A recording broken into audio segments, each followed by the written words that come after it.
Perfect. I'm here to talk about fuck-ups, and upon discussing what to talk about, my first thought was, well, I don't have any fuck-ups. And then I just took 2 more minutes, and I was like, okay, how many do you want? Like, which one should we pick? But my name is Liselotte, and I'm here to talk about a general question that I want to ask to you for this evening. That is, what is the line, the fine line between fuck up and being brilliant? How thin is the ice when you are brilliant and not doing a fuck up? And that is what I'm going to talk about today. I am the CEO and the co-founder of a company called Resultify. We do online marketing, and we've been around for 3 years, and we are now 18 people, and we're working with result-based marketing. And in my everyday life, I meet companies that are on 2 very different scales or slides of a scale.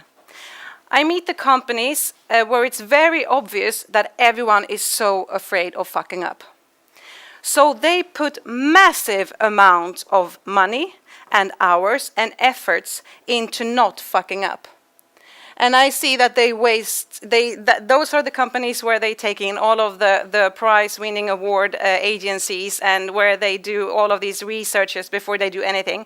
And actually the result that come out of them, I think, like in general, is quite mediocre.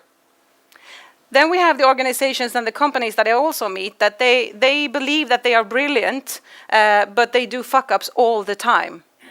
And I think that the problem with those is that they lose trust eventually. So the question is, where is the fine line of being a company where you are just on the right line between doing fuck-ups and being brilliant? At Resultify, we try to be on that thin ice every day. However, sometimes we do not succeed, and I'm going to share with you such a time. At that time, the project was called Build a Website for the Symphonic Orchestra of Malmö, shorter known as MSO. And the task was to produce a platform that would generate results, both in marketing and in sales. And behind me, I have some cornerstones of what a great project is all about. If you can just bookmark those, you're fine. Okay. We had fuck-ups on each of them. Let me just line them up for you. The first one, have trusted partners. This was one of the first projects where the sister companies Resultify and Pixelland should build a website together. Everyone that has done those first-time collaboration projects know that it should not be on a very time-framed project where it's kind of one of the most valued cultural institutions in the city. Not a good idea. It was, I mean, that's an own, I can do a fuck-up talk about that one. But everything went wrong, from how people work together, from how communication went to who should do what in which order, and collaboration, horrible. Then we have, so there we have a fuck-up. And then the right person at the right place. Well, out of 3 founders in Resultify, 2 are more technical specific, and 1 is more business-oriented. The 2 people with the most technical skills, well, they decided during this period to go on vacation to Thailand for 3 weeks. And I said, okay. That's kind of actually the major fuck up here. So we had people in different time zones. We had lack of, of course they said, we'll help the project from Thailand. Oh, great. I remember having some Skype conversation, and I specifically remember one phone call where I have someone just yelling at me in the phone. And I was so furious, I asked, why did you call me? Because all I heard was just yelling. And he said, like, well, someone has to do something about this project. And I just said, like, when you know who and what, call me again. And I just hung up. So that was a fuck up. The project management, in the process of making this project, everything went wrong. We had time frames that was not doable. We had budgets not doable.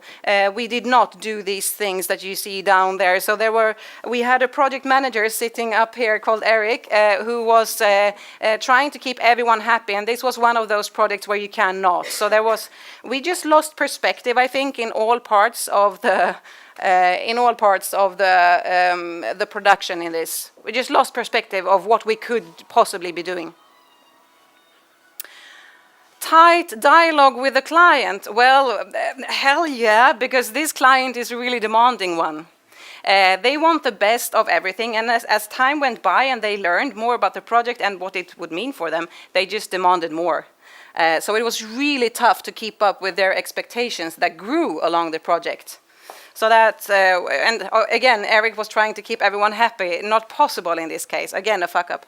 And to this day, I do not look into the time reports of this project. I don't. I don't know the numbers. I just know it will be horrible.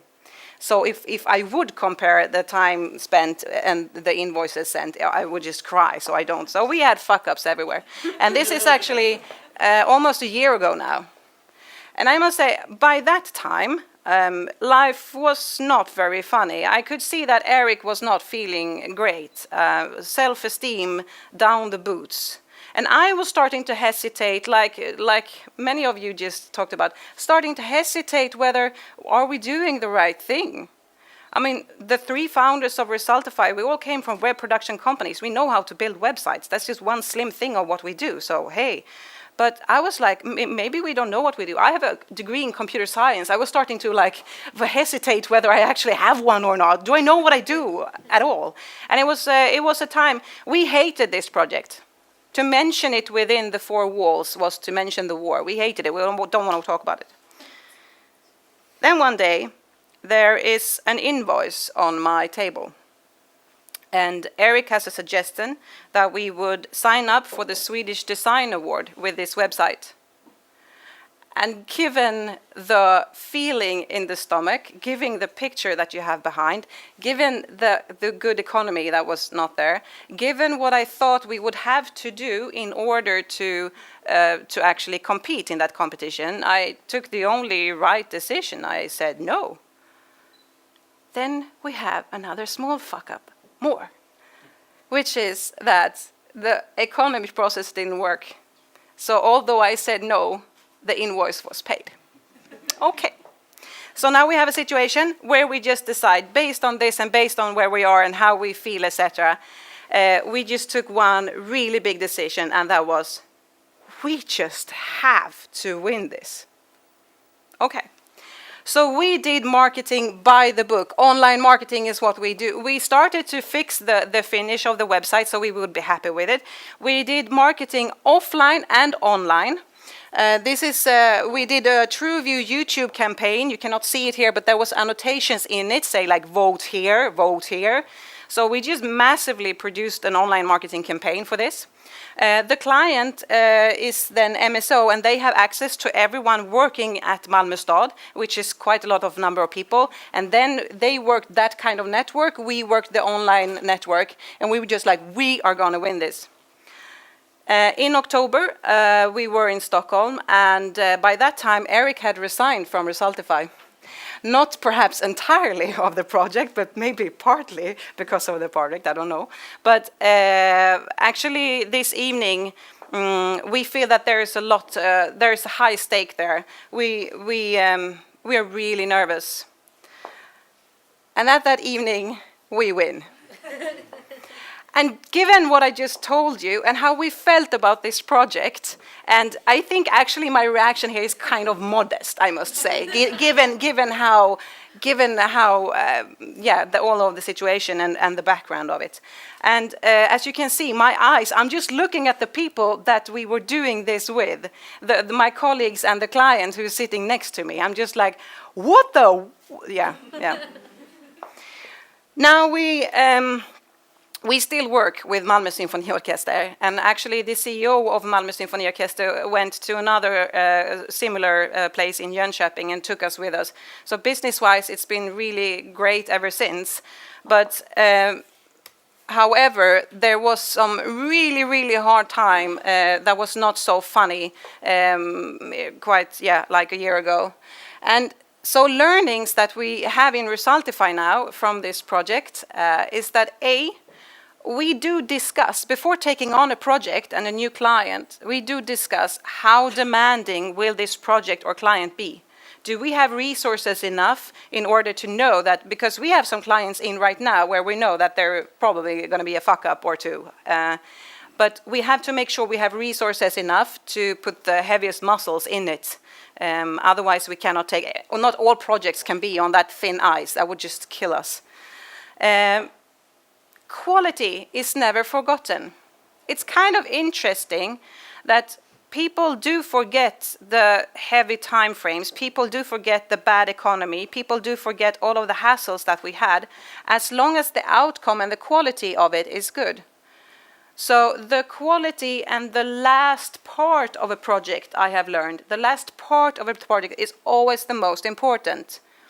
The end report, if there is such a one, is kind of like very important in combination with whatever you have handed over. In this case, we were supposed to work with the site, which we still do, in order to get results and sales, marketing results and sales. But the quality here is, I think, the sustainable part of it. And that's why, I mean, if you mention MSO now, I'm really happy about it. I like it. You know, my feelings go, yay. It's all about people. All of the fuck-ups that I told you about, everything that went wrong, every part of it has to do with communication, people, like just feelings and support between each other, and etc., etc. Everything is about people. And then what we do now, that we didn't do before, is that we also analyze the fuck-up level that the client will handle, and which consultant or project manager in Resultify that should work with the client. We have different types of personalities in Resultify, and some are more likely to go on the very thin ice and maybe fuck up sometimes, and some are more on some thicker ice sometimes. And we try to analyze what type of client is this, what type of company have we come to? Is it one of those that wants to spend millions on not doing anything wrong? Or are we at a company where they just give us results no matter what? And we will try to find who would be best suited for it. And if we don't fuck up, we will never step up. So I'm really happy that we as an organization do fuck ups. And so my question to you, again, if I take it back to the beginning, is how much fuck up can your organization handle? And if it's on one part, maybe you should bring in other people from the other side and vice versa. So how much can your organization handle in fuck up is a good question to ask yourself, I think. Thank you very much.